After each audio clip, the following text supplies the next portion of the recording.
So I'd just like to say a very big welcome to Neil Adams Talks with the Champions, and I have a very special guest, Kayla Harrison of the USA. Everybody knows her for her World Championship win in 2010 and 2011, just got the silver, but definitely one of the favourites for Olympic gold in London. And Kayla, a very big welcome to you, and thank you for doing the interview with me.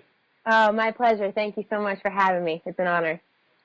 Well, it's our honor, and obviously I'm there at every event, every Grand Prix, Grand Slam, and I mean, you're 21 years of age, and you're world champion already, world silver, and more Grand Prix, Grand Slam gold medals than most people will get in their lifetime, and of course we're going for the Olympic gold medal. That's got to be your biggest aim.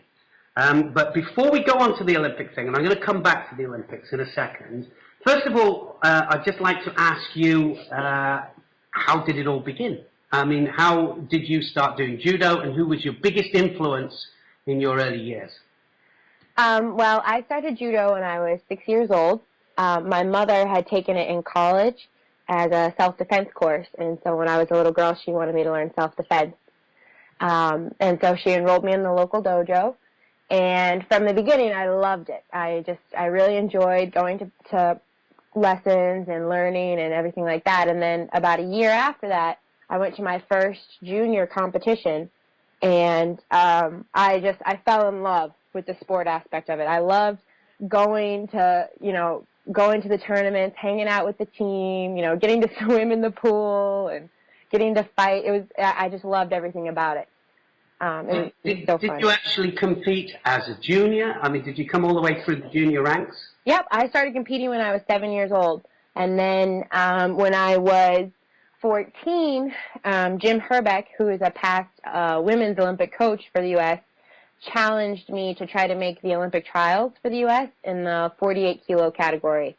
So I started traveling much more nationally, and I started fighting the senior division at 13. 13 years of age, and is that when you really believed that you had a chance of becoming best in the world or world champion? I think, yes, to some degree, but I think it really sank in for me when I was 16, and I moved to Jimmy Pedro's club in Boston.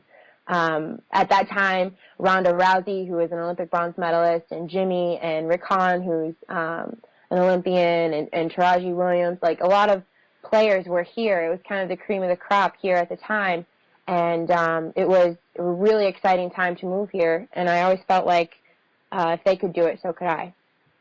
How did your training change? When you went to Jimmy's, obviously, I mean, I had a lot of contact with Jimmy in his competition days, and so he came over to train with me. How did he influence your training and your mindset towards Olympic gold? Well, I definitely went from being a big fish in a little pond to being just this little punk 16-year-old kid. But Jimmy, I mean, I remember seeing him at the Junior Nationals in '99 when he won the World Championships and him signing my belt. So he had always been a huge role model of mine. And to get to come and actually train with him and learn from him was huge, huge for me. And, he's huge on positive thinking and visualization. And he really believes that all of his players can make it to that next level. It's just kind of up to us to put the work in. So he's been huge. Him and his father, Big Jim, have been just monumental in my success. Now, I know that you train every day and so many hours per day, but just give us a quick example of the kind of day that you might have. You don't have to give us what kind of phase you're in or anything like that, but from 8 o'clock in the morning, whenever you get up, what's your normal kind of day? Yep, so we do, it depends on what day in the week it is, but we do judo twice a day, 2 hours in the morning and then 2 hours at night. Morning is, like you said, depending on where we are, it'll usually be a lot of drilling and working on technique and things like that. And then the evening practices will be a lot of hard randori and just getting that training session in that we need. And then I lift 5 days a week, and then we also run 3 days a week. So I work out twice a day, or 3 times a day, at least 5 days a week, and then I work out once on Saturday, and I rest on Sunday. So you rest on Sunday and do normal things on Sundays if you can. Yes, well, normal things as in chores. Me too. If it's any consolation, I have to do my chores too. But listen, the last 2 years, 3 years for qualification, building up to the Olympic Games has been especially difficult coming up to this Olympic Games. And so I'm going to ask you, how you've coped with that.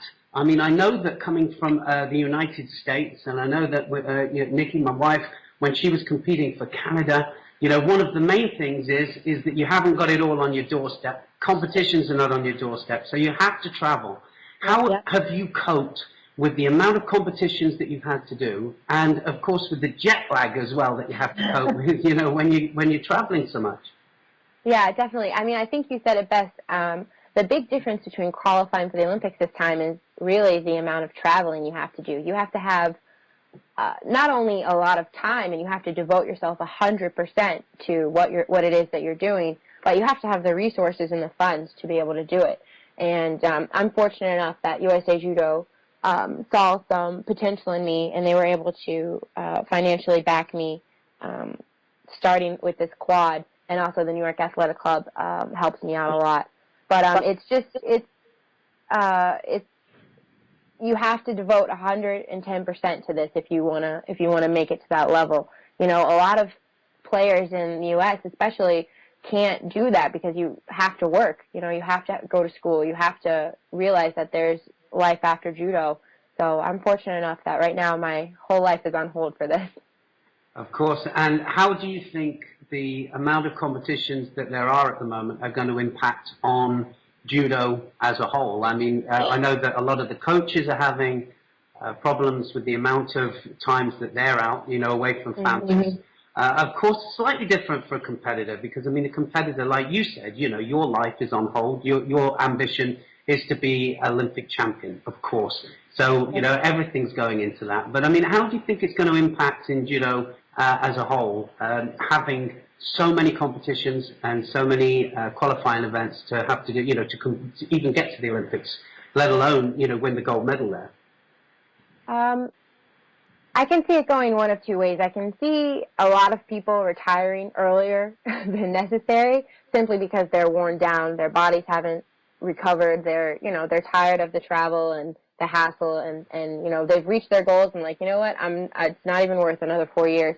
But I also see it as a benefit because, yeah, we have these tournaments all over the place, but also we're getting a lot of exposure for judo. I mean, every country we go to, there's signs and posters up about judo and this and that, and so I think it's rough on the athletes, but I think in the long run it'll create a deeper pool of athletes for the world. Well, I agree with you. I mean, you have these mad commentators that shout, shouting about you and saying nice things about you. But the thing is that what we believe, obviously, is that the amount of competitions that we have, probably could be reduced. I mean, I don't know whether you feel the same. Yeah. I know certainly speaking to Jimmy, he was of the mind, and a lot of the other coaches, that maybe we could have a restricted amount of competitions. Definitely. I mean, it's exhausting from the athlete standpoint, and I can't imagine, being a coach like Jimmy. My coach Jimmy has 4 kids, and they're all still relatively young, and so it's difficult on family life and things like that. Well, I know that he's up in arms now at the moment about the mat side coaching. How does that affect you? That's I don't think that's a good idea. I don't want to make anyone angry, but I can't see that being beneficial for judo in any way. I don't see where that benefits judo or the athletes, which is what it's supposed to be about. Well, I think that as long as the coaches behave themselves, then they should be allowed. Which is always questionable. Exactly. Probably why it happened in the first place. Yeah. How the new rules, because the new rules have been changed, certainly over the last 2 years, quite dramatically. How has that affected your judo? Well, for a while there, I was pretty upset just because one of my throws, my major throws against lefties was a kataguruma. And so I kind of had to go back to the drawing board and with Big Jim and Jimmy and readjust that way. And I have struggled with left-sided players for a while, but I'm finally starting to kind of come into my own. I mean, I still have a lot of learning to do and a lot of experience to get, but right now it's okay. I mean, the rule changes I didn't really understand. I understand that they want to differentiate it. They want to stop the dropping. They want to make judo, spectacular again, but I don't know. If you look at the year that I won the Junior Worlds in 2008, I think like 13 different countries took golds or medaled or some bizarre statistic. And then you look at 2009, 1 year later after the rule changes, and Japan took like 10 of the 14 gold medals or some, the numbers are wrong, but it was some ridiculous number. And I think that, yes, judo is sometimes more spectacular, but I see a lot of matches go into golden score now, and I see a lot of matches won on penalties, and I don't know. I like the old judo. I was going to say, how would you change it? If you had the chance and you could just tweak it a little bit, how would you, what would make a difference? I think that I would make a leg grab on the first time. I think I would make it just a penalty instead of direct Hansukumake, and then the second time, okay, you had a warning, you didn't listen, so I would give them Hansukumake. But I think that would change a lot of outcomes of matches, and I don't know, if I could tweak it a little, I think I would give the refs maybe just a little more guidance as to, kind of let the match progress how they see fit. Like, not necessarily internationally, but especially in South America. I mean, penalties, I've seen penalties given in the first 10 seconds of a match, and it's just, I don't know, that's not good judo to me. Oh, well, it's an absolute fact that the amount of penalties, they just did a survey, and the amount of penalties that were given the last two Grand Prix Grand Slams had doubled. Ah. And so obviously that's something that is high on their agenda and something that they've got to get a hold of, because that's the whole idea is that we don't give the penalties, and right. As your supporters, we're trying our best, to get the best for the fighters. That's good. I'm glad you're on our side.